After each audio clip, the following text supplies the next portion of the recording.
Hello everyone, Ben here and welcome back to RaceRoom. We've returned to Zandvoort, this time in the GT3 class.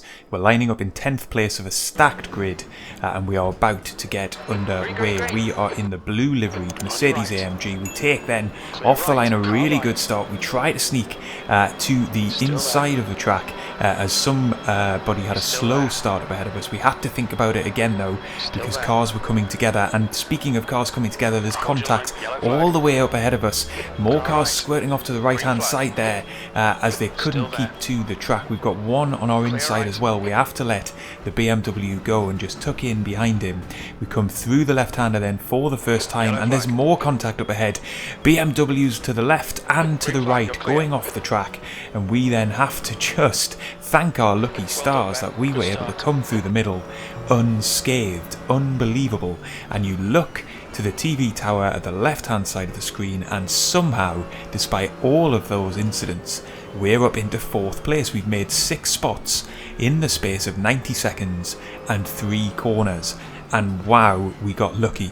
Yes, you know, we modulated the throttle a little bit, we were ready on the brake pedal, we didn't do anything reckless ourselves, so no doubt that helped.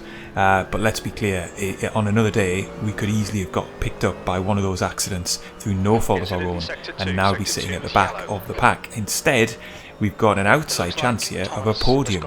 I say outside as we just close in on the BMW through the chicane and the hairpin, because we weren't really that close to the front running pace in qualifying. We were about 3/4 of a second off, so our pace is very much mid-pack.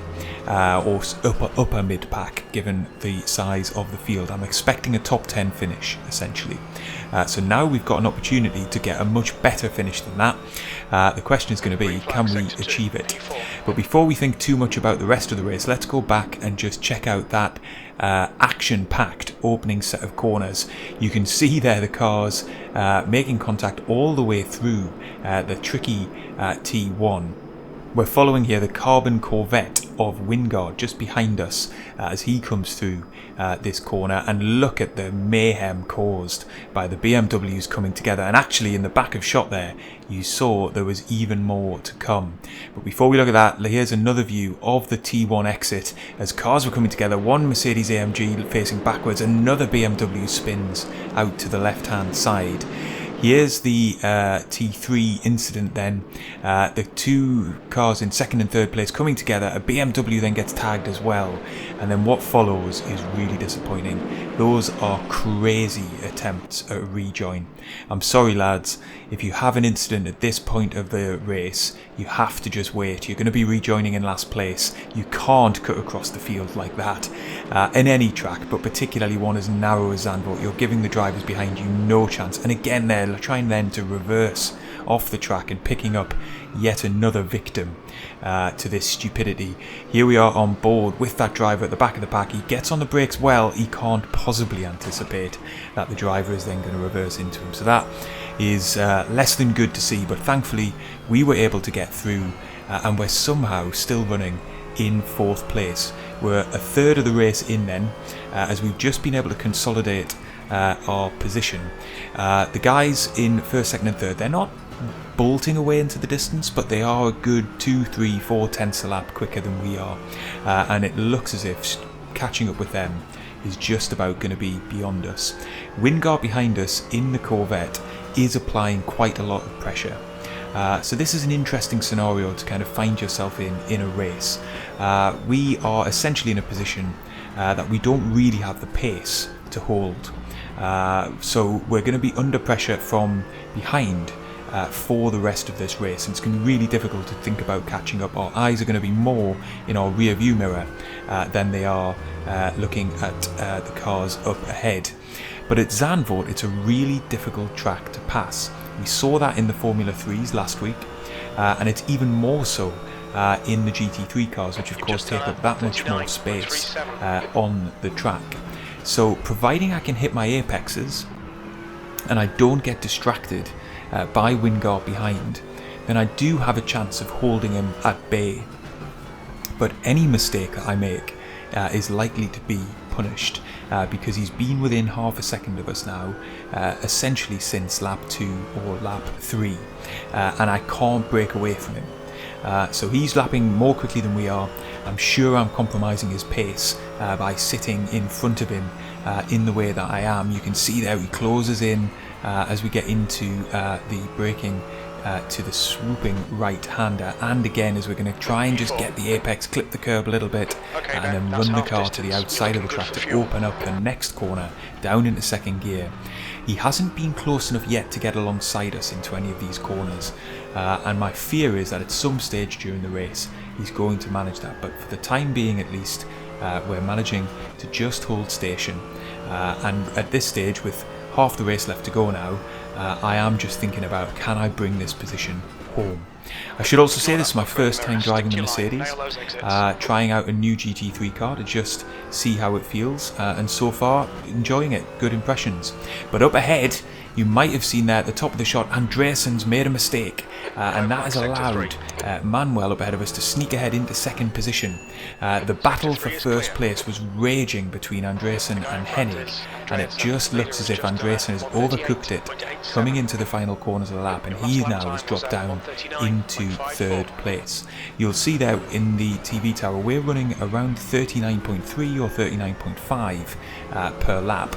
The leaders are in the 38s, so that's a good half a second, maybe 3/4 of a second a lap quicker at this stage of the race. As just behind us Wingard takes a little look to see if he can squeeze down our inside, but there really isn't space on a normal racing lap to make a move down the inside unless you're a good second or so quicker a lap than the driver up ahead. So for the time being we're safe in fourth position.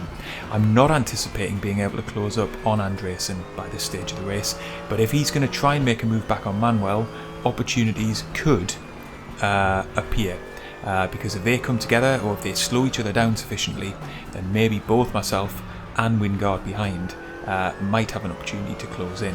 We're coming then into the left-hander once more. We're going to try and just take a wide line to open up the corner on exit. That gives Wingard behind a little sniff of an opportunity, but not enough to ultimately get alongside. Let's take a little look back then at how Andresen was challenging Hennig for the lead. It looks as if he's the fastest car on track at the moment as he's coming out then into the final set of corners. He's trying to get as good an exit as he can, but it looks like he just catches his tyres on the grass verge on the outside. He does very, very well to catch that and not spin off into the gravel. So what I'm going to do now is, rather than return to the onboard, here's some highlights from the laps that then followed. It's very difficult when you're driving on board to give a sense, I think, of just how close half a second is on track. And I don't really want you to watch my rear view mirror, given it's all really about, when you're in cockpit, getting the experience of looking at the track up ahead and diving into corners. So these are the off-board shots of the next couple of laps, and you'll see just how close behind Wingard is to us, and then we've also got two more cars in close attendance behind him. So in a sense, I think I'm holding up at least 3 cars at the moment, as again, as we flash forward to the next lap, you can see Wingard all over the back of our rear wing, trying to find space to make a move. But on this circuit, it's just really, really difficult. He's going to try and brake later than us and move to the inside of the right-hander there, but there's not room for 2 cars. But you can see just how bunched up, essentially, the cars are behind us. We're at the head of this train, and just trying to run as good a pace as we can, not get distracted by the queue of cars behind us, not do anything erratic, and just try and hit our apexes and get as good a corner exit as we can.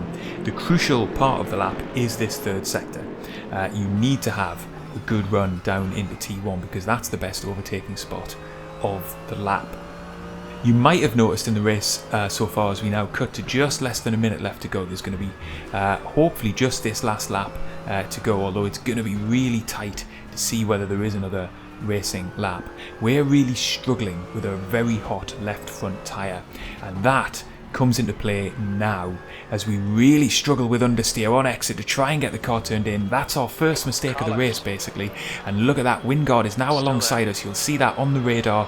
We've got the inside line though, so we're able to just brake later, close him off, and he thankfully decides not to try and run side by side through the chicane, because I would have been really worried then that we'd have come together.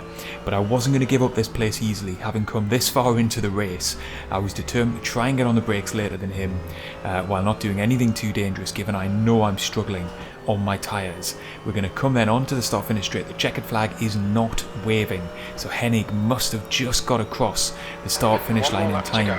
This then is going to be the final racing lap, so I've got one more to go in order to hold Wingard behind me, not make any more mistakes. I'm going to have to give it a little bit of extra margin given this overheated left front tyre. Zandvoort very punishing on the front tyres, particularly that left hand side, as there's so many corners where you're having to push the car through, and clearly it's just a little bit more the way that I'm driving the car that these Mercedes tyres are willing to bear. So coming then into the swooping right-hander again, he's not going to be close enough to make a move down into this set of corners. The next few corners are going to be crucial. We get a nice apex there, but we nearly run it wide. We just about hold it onto the normal racing line. He then thinks about having a go down into that right-hander. We close off the apex there. I'm going to be much more conservative here and take a more defensive line, but even then I'm struggling to get the car rotated, but we managed to do it, and actually we've got the gap back up to around half a second, and he's not going to be closing in on us into the chicane. In fact, if anything, he's now got the attention of Ponyo behind Wingard, who maybe senses a chance of getting past, and actually they're coming side by side on the exit of the corner.